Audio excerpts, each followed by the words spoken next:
राज्यों में तो कांग्रेस विकलांग है और उसको क्षेत्रीय दलों की बैसाखी लेके चल रही है।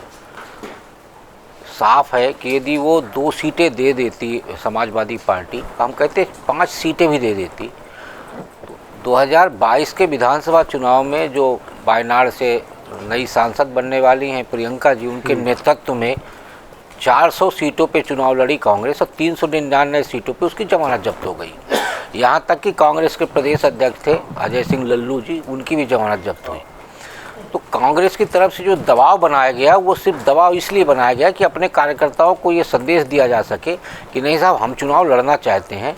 और फिर दबाव से पीछे इसलिए हटा गया क्योंकि उनको लगा कि एक जो लोकसभा चुनाव का औरा बना हुआ है, प्रदर्शन बना हुआ है, और ये स्वाभाविक है कि विधानसभा चुनाव में यदि हम हार जाएंगे तो 27 की सौदेबाजी खत्म हो जाएगी। क्योंकि 27 में वो चाहते हैं कि पहले की तरह 12 सीटें समाजवादी पार्टी हमको न दे दे, और वो सीटें जिन सीटों पे कांग्रेस के पास कैंडिडेट तक का भी अभाव हो, तो ऐसी स्थितियां ना उत्पन्न हो, इसलिए कांग्रेस को भला ये लगा कि उपचुनाव से बाहर चले जाइए। तो पहला तो लोकसभा चुनाव में कांग्रेस का अच्छा प्रदर्शन रहा, तो 27 तक यही प्रदर्शन लेके कंधे में कांग्रेस चलना चाहती है। फिर समाजवादी पार्टी को भी लगा कि यदि ये लेते हैं तो ले लो आप, कम से कम आपका असली चेहरा सामने आ जाएगा कि आप लोकसभा चुनाव क्यों जीते। और यदि वहाँ पे उत्तर प्रदेश में आपका जो भी प्रदर्शन है वो क्या है, आप कितने चमत्कारी चेहरा है कि रायबरेली और अमेठी जीतने के बाद भी राहुल गांधी जी का उत्तर प्रदेश में कितना स्टेक है, तो ये सारी चीज़ें भी खुल जाती। तो मुझे लगता है ये बुद्धिमानी है कांग्रेस का कि उपचुनाव लड़ने से वो खुद को पीछे रखी है। भारतीय जनता पार्टी के लिए महत्वपूर्ण नहीं है ये चुनाव, ये चुनौतीपूर्ण है।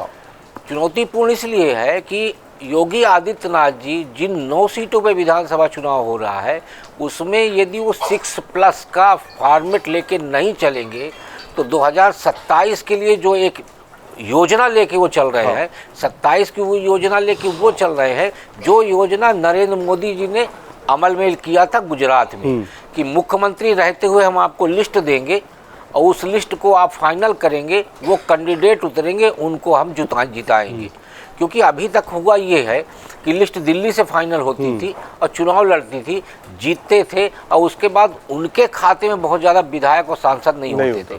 27 में योगी जी का जो अभी काम चल रहा है वो पूरा यही चल रहा है कि 27 में यूपी लखनऊ से दिल्ली लिस्ट आएगी, उसको आप सहमति दीजिए। यदि नहीं देंगे तो 2024 के लोकसभा चुनाव की तरह ही 27 का नतीजा भी आएगा।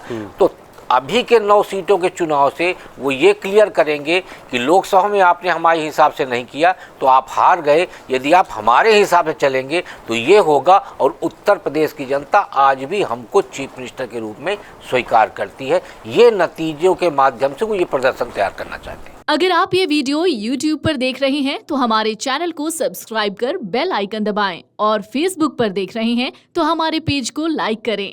8 मिलियन+ सब्सक्राइबर, आपके इस भरोसे के लिए बहुत धन्यवाद।